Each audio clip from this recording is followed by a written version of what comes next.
Hello, I'm Ivan. Welcome back to the 6th episode of the series Unveiling Divine Truth. In previous episodes, we have taken a deep dive into the historical basis of the Quran and the Book of Mormon. Today, we will turn our attention to the Bible, a book of profound significance to billions of people around the world. Our goal, as always, is to assess its historical reliability based on objective evidence from manuscripts, texts, and archaeology, allowing the evidence itself to guide our conclusions. We will explore whether the Bible can withstand rigorous external analysis and whether the historical events it claims can be verified. The Bible covers a vast time span from 1447 BC to 70 AD. If the events it describes actually occurred, then we should expect to find evidence to support its claims during these historical periods, especially in terms of manuscripts, texts, and archaeological data. So, let's take a deep dive into the evidence and see how the Bible stands up to the test of history. First, let's examine the manuscript evidence for the Bible. Manuscripts are the primary means of judging the credibility of ancient documents. The more manuscript copies we have, the better we can compare them to determine whether the text we read today is consistent with the original manuscripts. When we look at the New Testament manuscripts, it is amazing how many exist today. We have 5,300 known Greek New Testament manuscripts, 10,000 Latin Vulgate manuscripts, 9,300 other early translations. That's a total of over 24,000 manuscript copies of the New Testament, or parts of it. Although we don't have any original manuscripts of the New Testament, this wealth of documentation allows us to paint a very accurate picture of the contents of the original text. More importantly, the manuscripts are dated very close to the time of original writing. For example, 230 New Testament manuscripts date to before 600 AD, including 192 Greek New Testament manuscripts, 5 Greek lectionaries containing scripture, and 33 Greek New Testament translations. The New Testament books were also written long before the Quran. With the exception of Revelation and the 3 letters of John, which are thought to have been written later, there is no solid reason to date the New Testament books later than 80 AD, about 50 years after the death of Jesus Christ. A key argument is that the New Testament books make no mention of the fall of Jerusalem in 70 AD or the Great Fire of Rome in 64 AD, events that would have had a huge impact on the early Christian community. If these documents had been compiled in the 2nd century AD, they would certainly have mentioned these important events. Similarly, the martyrdoms of James in 62 AD, Paul in 64 AD, and Peter in 65 AD, all significant events for the early Christian community, are not mentioned in any of the 27 canonical books of the New Testament, especially not in the Book of Acts, the most comprehensive historical record of the early church. The only explanation is that these books were written before these events, and therefore most likely before 62 AD, only about 30 years after Jesus' death. The Magdalene manuscript, a fragment of Matthew 26, has been carefully analyzed by Dr. Karsten Tida and dated to no later than 65-66 AD, and possibly earlier. This means it is likely part of the original manuscript of Matthew or a live copy written while Matthew and other disciples and eyewitnesses of the events were still alive. This may be the oldest surviving biblical fragment that is contemporary with the original author. This fragment of Matthew 26 uses nomina sacra, sacred names, such as the abbreviations IS for Jesus and Kyrie, Lord, KE. This is significant in today's discussion because it shows that Jesus' divinity was recognized centuries before the Council of Nicaea established it as official church doctrine in 325 AD. In stark contrast, secular manuscripts such as Herodotus' historical works only have 8 copies, the earliest of which is 1,300 years away from the original. Tacitus's works are 1,000 years away. The time span between the manuscript copies of the New Testament and the original is much smaller, most within 350 years, and some as little as 130 to 250 years, and Codex Magdalene may even be contemporary with the original. This close transmission greatly enhances the authority of the biblical manuscripts, which is unmatched by any other ancient document.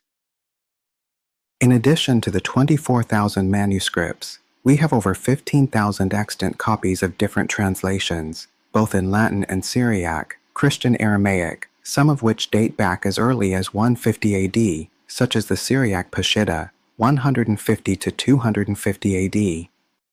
Since Christianity was a missionary faith from the beginning, Matthew 28 verses 19 to 20, the scriptures were immediately translated into the languages known at the time. As a result, other written translations such as Coptic, 3rd and 4th century AD, Armenian, 400 AD, Gothic, 4th century AD, Georgian, 5th century AD, Ethiopic, 6th century AD, and Nubian, 6th century AD, soon followed. Having so many translations of the New Testament is a testament to its authenticity, because if the disciples or later followers wanted to tamper with its contents, it would be almost impossible to collect all the translations from far-flung places and modify them to achieve the unity we see today. From the 6th century AD, the practice of reading New Testament books in the liturgy became widespread, and 2,135 lectionaries have been catalogued to date. If there were any forgeries, these lectionaries would have to be completely altered. However, perhaps the strongest evidence for the authority of the New Testament comes from the large number of quotations from the early Church Fathers.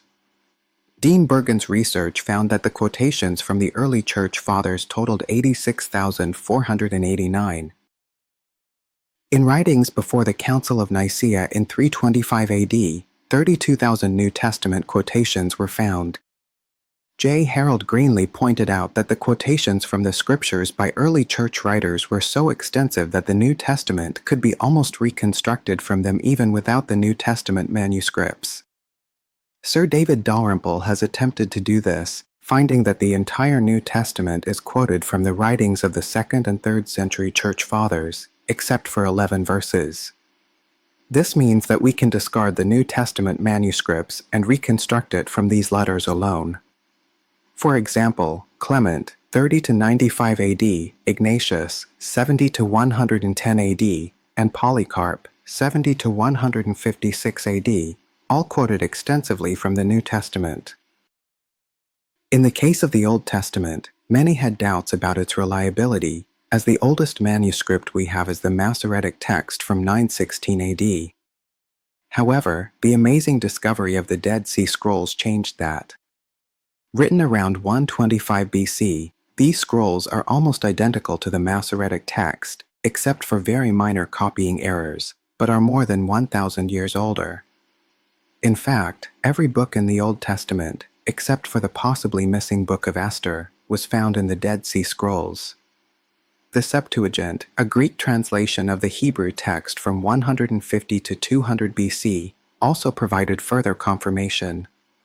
Both discoveries greatly support the reliability of the Old Testament textual transmission, proving that it has not been significantly tampered with over its long history. The historical record of the Bible is not only based on its own rich manuscripts, but is also confirmed by many external secular sources. Many archaeologists had argued that the Old Testament was not written by the authors described in its texts in the 10th to 14th centuries BC, but rather by later Jewish historians in the 2nd to 6th centuries BC, who then rewrote the stories to prophets such as Moses and David.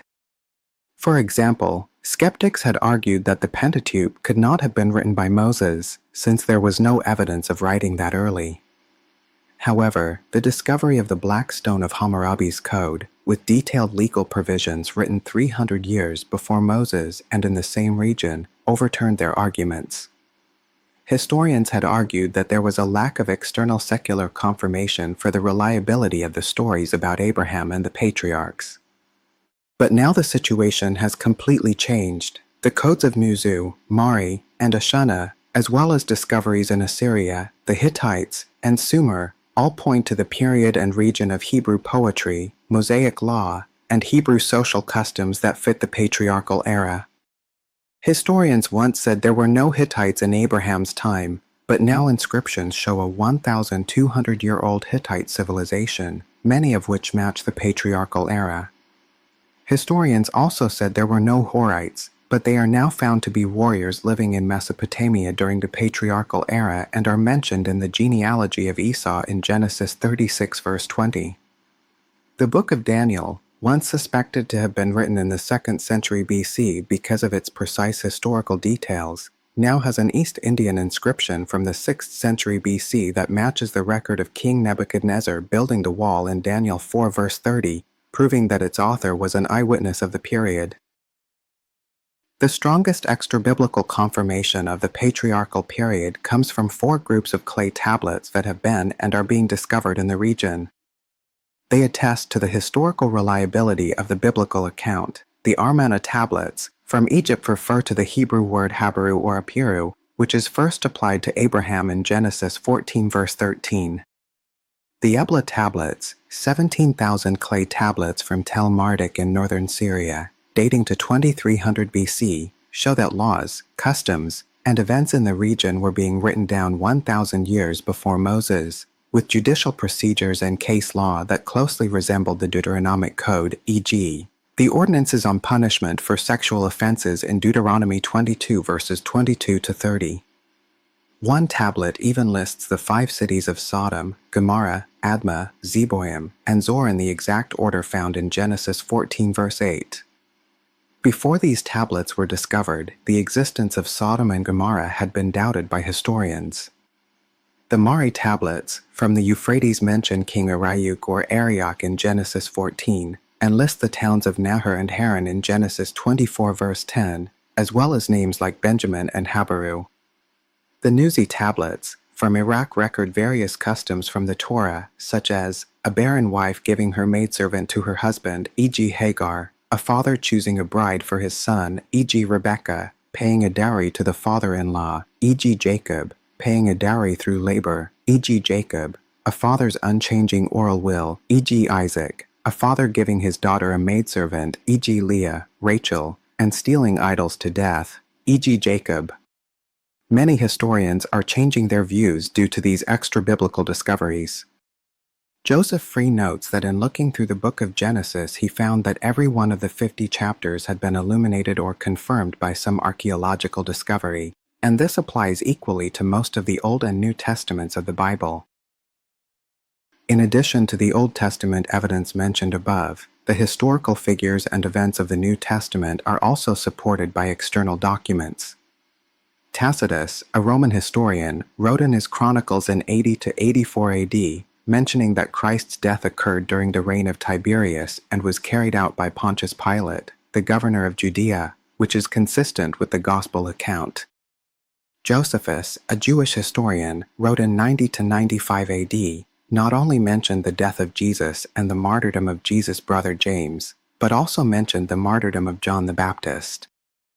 Although the reliability of his reference to Jesus' resurrection 3 days later is controversial, Pliny the Younger, a Roman writer and administrator, wrote in 112 AD mentioning the Christian community in Asia Minor and its devotion to Christ. Suetonius, in his 12 Caesars, mentions that the Roman Emperor Claudius expelled the followers of Chrestus, which is also recorded in Acts 18 verse 2.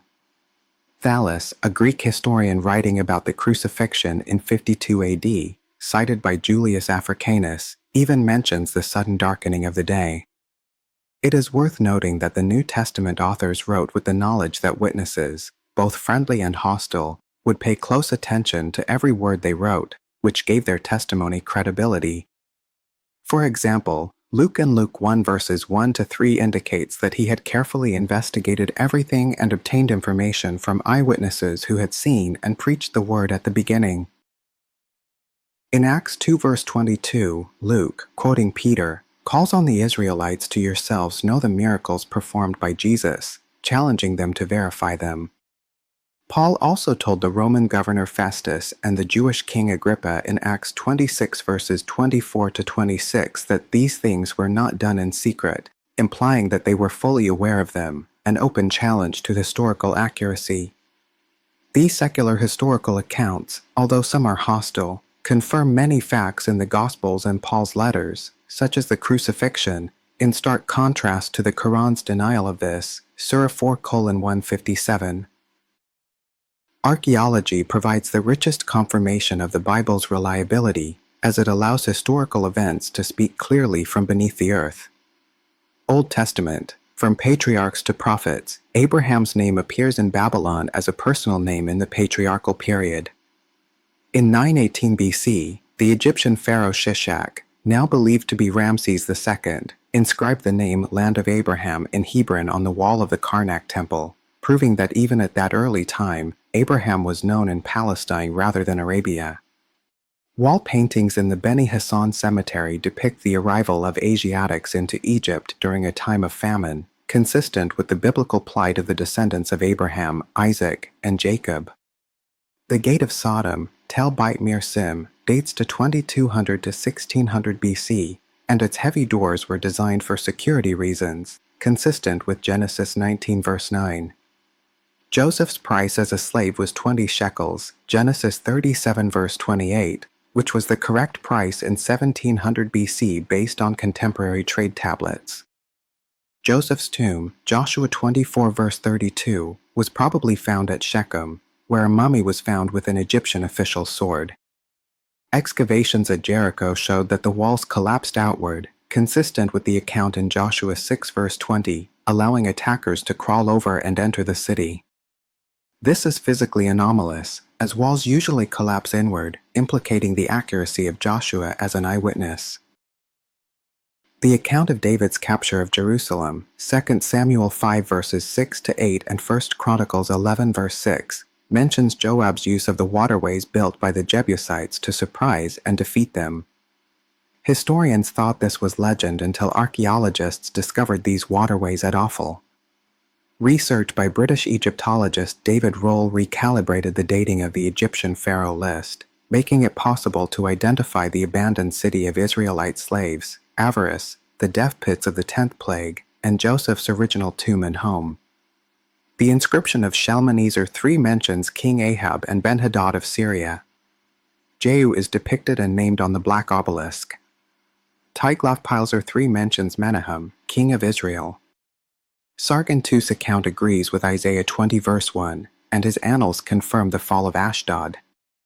The Taylor Prism of Sennacherib mentions the non-fall of Jerusalem, the siege of Hezekiah, and the fall of Judah. The Siloam Tunnel, 710 BC, was built by King Hezekiah and discovered in 1880. The royal tombs of Ur, 2500 BC, attest to the existence of the city of Ur and include finds of rams entangled in bushes, which help to corroborate the biblical narrative. The flood account in the Epic of Gilgamesh, 600 BC, has similarities to the Book of Genesis, suggesting that its roots go back to the event itself. The cylinder inscription of Nabonidus, 539 BC, and the Nabonidus Chronicle, 555 to 539 BC, explain the identity of Belshazzar in Daniel and his position in the kingdom, details that only eyewitnesses would have known. The Cyrus cylinder, 540 to 530 BC, explains King Cyrus' policy of allowing captive foreigners to return home, which echoes Ezra 1 verses 1 to 3. The New Testament material also relies on archaeology to confirm many facts that were once criticized as doubtful or even wrong. Paul's reference to Erastus as the treasurer of the city of Corinth in Romans 16 verse 23 has been confirmed by a pavement inscribed with his name discovered in 1929. Luke's account in the Acts of the Apostles has been particularly heavily criticized by skeptics because of his detailed references to specific people and places. However, newly discovered inscriptions have repeatedly proven Luke's accuracy. Luke's use of the word Maris to refer to Philippi as a district in Macedonia was once questioned, but later inscriptions have also used this word to describe regional divisions. Luke's reference to Quirinius as the governor of Syria at the time of Jesus' birth has been confirmed by an inscription from Antioch. Luke's reference to the civil officials of Thessalonica as politarchs in Acts 17 verse 6 has been questioned, but 19 inscriptions have been found using this title, 5 of which are related to Thessalonica. Luke's use of praetor to describe the ruler of Philippi rather than duumvir has been proven to be accurate, as the Romans used this term for the governors of their colonies. Luke's reference to Gallio as proconsul in Acts 18 verse 12 has been criticized by secular historians, as the later travel writer Pliny the Younger never referred to Gallio as such. But the recently discovered Delphi inscription, dated 52 AD, confirms this, my friend Lucius Junius Gallio, and proconsul of Achaia. Since Gallio only held this position for 1 year, this suggests that the author of Acts must have written this section around 52 AD, or he would not have known of Gallio's position at the time. Caiaphas, an urn was found that was the son of Joseph Caiaphas, a high priest mentioned in the New Testament. The historicity of Jesus Christ, there is no doubt that Jesus is a historical figure. He is mentioned not only in Christian texts, but also in non-Christian texts such as Jewish writings, Josephus, Tacitus, and Suetonius. Tacitus confirms that Jesus was executed under Pontius Pilate. Early Christians appealed to their audience's knowledge of contemporary events when defending Christianity. Archaeology is a science that has done more to verify the Bible than any other field. G. Wright stated, "We may never be able to prove that Abram actually existed, but we can prove that his life and times, as reflected in the stories about him, are entirely consistent with the characteristics of the early 2nd millennium BC and with no later period."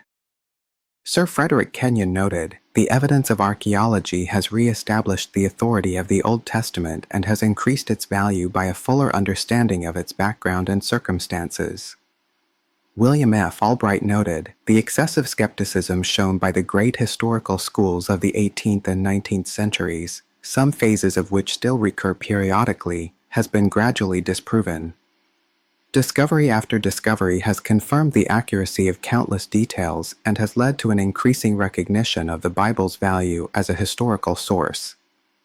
Miller Burrows of Yale University said, "On the whole, archaeological work has undoubtedly strengthened confidence in the reliability of the biblical record." Joseph Friedman Free testified that as he turned the pages of Genesis, he noted in his mind that each of the 50 chapters had been illuminated or confirmed by some archaeological discovery, and that the same applied to most of the Old and New Testaments. The strongest support for the historicity of the Bible was provided by Jewish Reform scholar and archaeologist Nelson Glueck, who stated that no archaeological discovery has ever disproven any single, correctly understood biblical statement. These statements provide strong evidence that archaeology, far from weakening, has greatly strengthened the Bible's position as a reliable historical document. The Bible also contains many specific prophecies that were later fulfilled, which is seen as important evidence of its supernatural origin. Isaiah 53, the detailed prophecies of Jesus' crucifixion and resurrection were written hundreds of years before Jesus was born.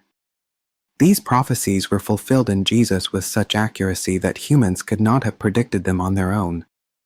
The fulfillment of prophecy reveals a God who controls history and transcends the limitations of time and space. Combining the manuscript, documentary, and archaeological evidence, we can draw clear conclusions. The Bible has extremely rich and ancient manuscript evidence, especially for the New Testament, with more than 24,000 manuscript copies existing, ensuring the stability of the textual transmission, making its text in better condition than Shakespeare's 37 plays. Early translations and extensive citations by church fathers further consolidate its reliability. The high degree of consistency between the Dead Sea Scrolls and the Masoretic text of the Old Testament also confirms its reliable textual transmission. In terms of documentary and archaeological aspects, the historical record of the Bible is confirmed by a large number of external secular sources. From clay tablets of the patriarchal period to Roman and Jewish historical materials in the New Testament period, numerous archaeological discoveries have continuously supported and strengthened the authenticity of the people, places, and customs recorded in the Bible. No archaeological discovery has ever contradicted a single, correctly understood biblical statement. Although the Bible was written over a period of 1,500 years, by more than 40 authors from different backgrounds on 3 continents and in 3 languages, It shows amazing consistency and coherence on the theme of salvation. This internal consistency is in itself a strong proof of its divine origin. This solid historical evidence gives the Bible a more reliable historical foundation than the Quran and the Book of Mormon. Its historical credentials are sufficient for third parties to accept the evidence provided. In addition, the Bible remains the most popular book in the world, read by more people and published in more languages. Christianity is the fastest growing religion in the world today because of its biblical principles and ideas. All of this points to one conclusion: the Bible not only claims to be a revelation from God, but it also proves this claim through its outstanding historical credibility. This evidence allows believers to base their faith on real historical foundations rather than blind faith. Thank you for your support. I hope you can subscribe, turn on notifications, and share to support this channel to continue. To learn more, join my Patreon. There is a text version in the member area. Let us know God, think about faith, and live out Christ together. Goodbye.